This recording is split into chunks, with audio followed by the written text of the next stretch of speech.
Hey, we're back with another episode of Before You Buy, that show where we give you some straight up gameplay and our first impressions of the latest games releasing. As usual, it's me, Jake, and today we're talking about Hogwarts Legacy. This is the much hyped, much talked about, much argued about, big open world Harry Potter game that has been in the works for many, many years now. Remember back when it leaked? And then we didn't hear about it again for a long time? That was crazy. Anyway, usual spiel here.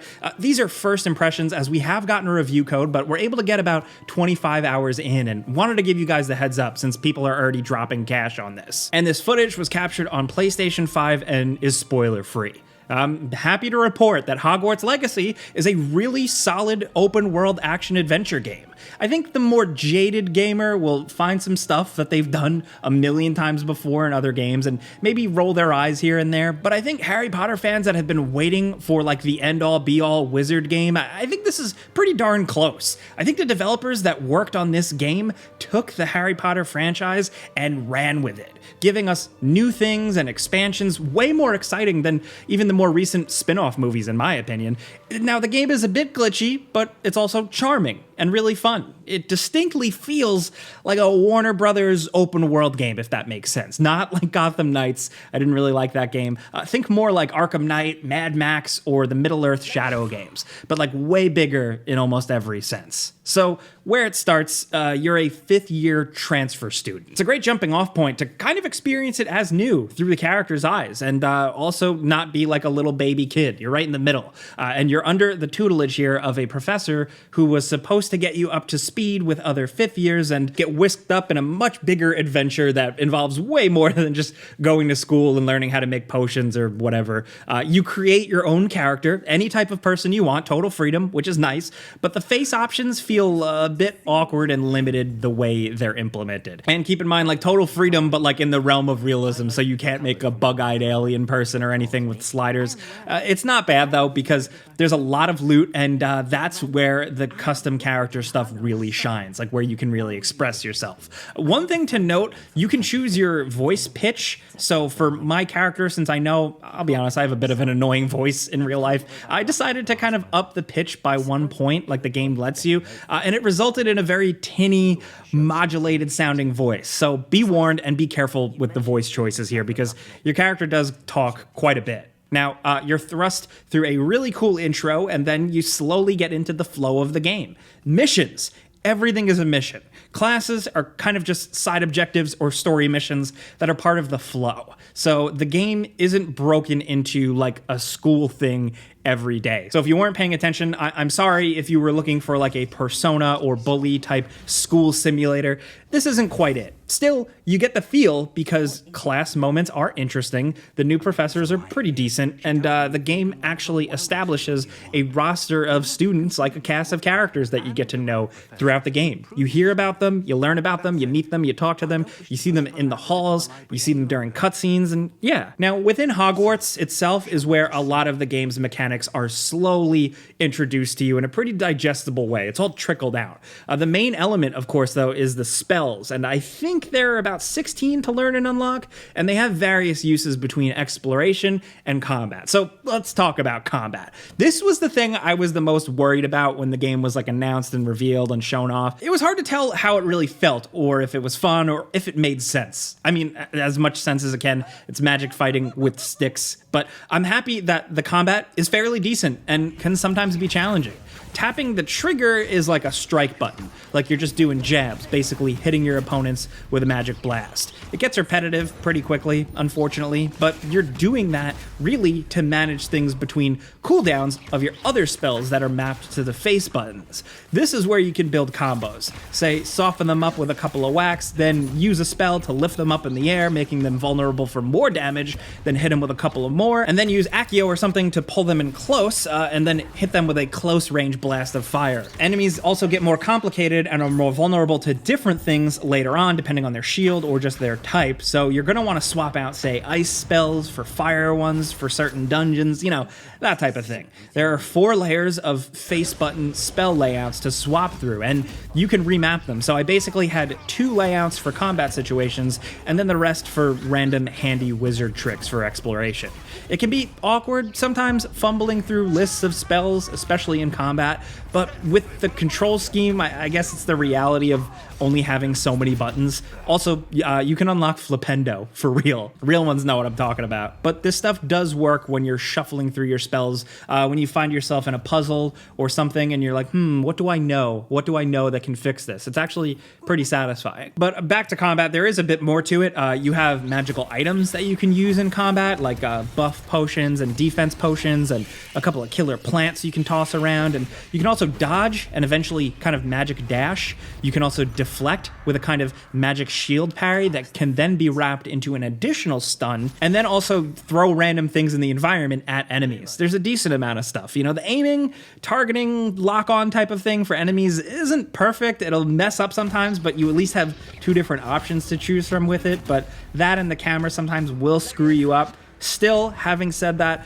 overall the combat feels good. The effects are great, the sound and the general feedback is satisfying, but it gets a little repetitive here and there. You know, the spells are doled out nicely throughout to shake it up enough. It's not the greatest combat ever, but it's not a failure or anything at all like that. I was worried, but it is fun. Oh, also, I forgot to mention, you have like a more powerful magic type that fills up with a meter and lets you do kind of like a devastating ultimate attack on enemies, and they have cool animations, but it also kind of makes you feel like almost too badass for this world. It's a bit tonally weird, but hey, it's a video game. I didn't mind it that much. Now, the open world outside Hogwarts is surprisingly big, and there are swamps, the dense, deep, forbidden forest, the big town of Hogsmeade, and various other smaller towns sprinkled throughout. There are a few kind of obligatory open world things to keep busy.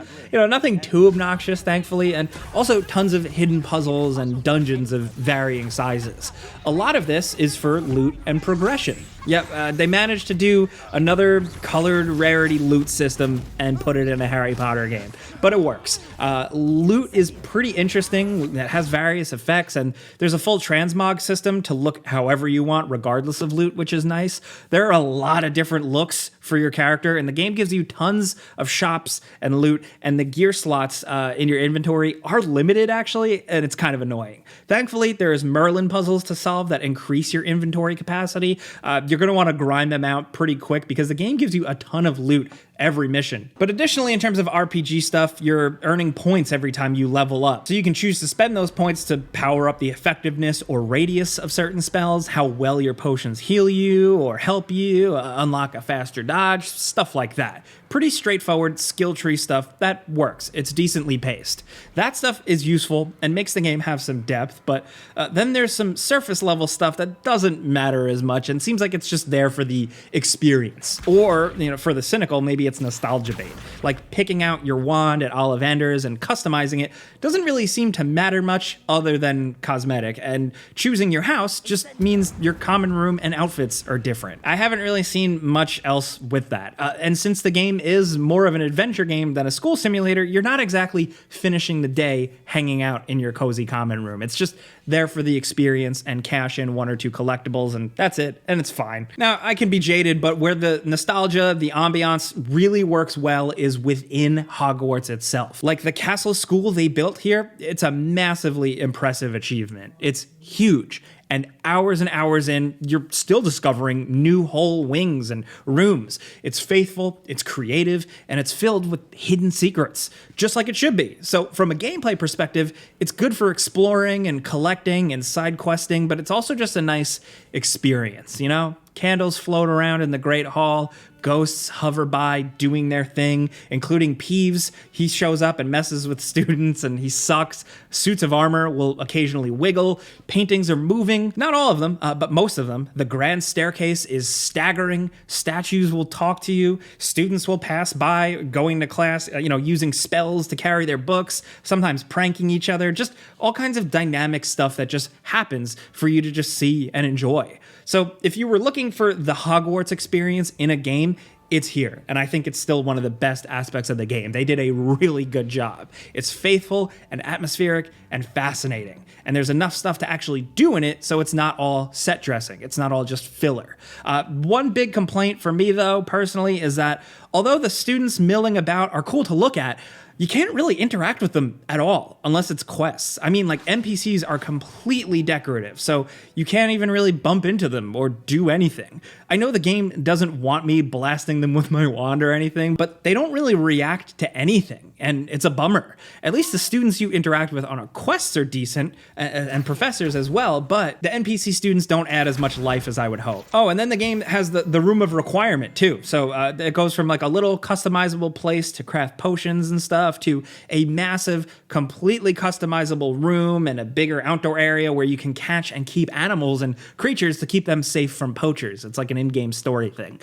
Most of this is somewhat optional, but it's fun to decorate a big spooky room with candlesticks and bookcases and chairs and paintings and stuff. The game really throws a lot at you here. Also, in terms of throwing things at you, as of right now, it is worth noting no microtransactions or really anywhere I can see them implementing something too offensive. We always here just love and appreciate when a game is straightforward, just a regular old game. One other issue that I mentioned at the start, I found the game pretty glitchy. If you're sensitive to that stuff, you might be annoyed here. To be clear though, I had nothing game breaking or like a bug that crashed my game or messed up a quest or anything. It's all just visual stuff, visual flaws.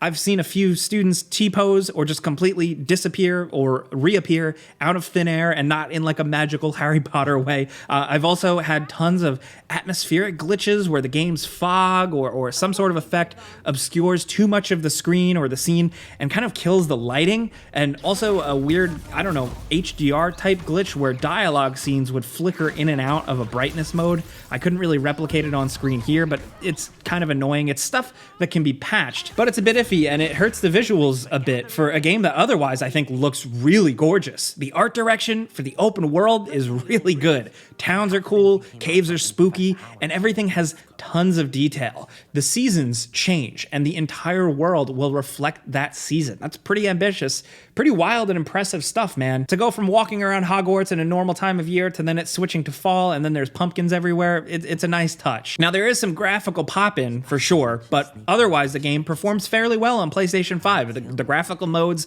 options do everything that you'd expect, and it's nice to have options to take advantage of higher refresh rate TVs as well. I really appreciated that. Now, keep in mind, this is the only version that we've been able to get our hands on. We don't know the state of the Xbox or the PC version yet. And as you probably remember, if you're playing on last-gen consoles, those releases are coming later. One other really good thing I'd like to point out is the music. It's excellent. From the ambient open world stuff to the bigger stuff. A lot of it is surprisingly memorable. And as someone who has been listening and obsessing to John Williams' music for like my entire life at this point, the composers here did a really good job of growing off of that in a way that doesn't feel like it's just ripping off or aping John Williams. It's celebrating. The music that plays during the first broom mission is nothing short of incredible. Overall, Hogwarts Legacy, I mean, it's a Harry Potter open world game with colored loot, RPG systems, side quests, and all that stuff we've seen before in games.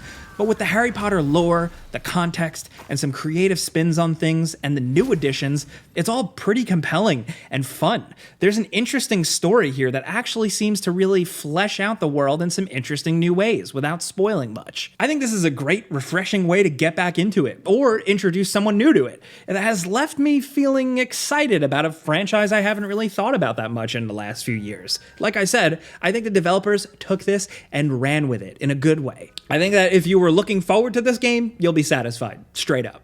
But folks, that's a before you buy. You know how this works by now. I give you some pros, some cons, and a bunch of personal opinion, and now I want to hear yours in the comments. Especially from the lore people. Are you a die-hard crazy Harry Potter fan? Do you know the ins and outs? What do you think about the stuff they're introducing in this game? Maybe if you're someone else, maybe you're a little older, you grew up on the stuff, but really kind of dropped off. Is this your way of jumping back into it? How do you feel about it so far? Everybody has a different take, a different perspective on this one, so let us know what you think in the comments. Be civil. We'll be down there as much as possible. But either way, hopefully this informed your purchase. If you enjoyed this video, clicking the like button helps us out. We would very much appreciate that. But as always, thanks for watching, and we'll see you guys next time. Lumos. Seems the devil's snare was protecting a chest of some kind. Incendio. Lumos.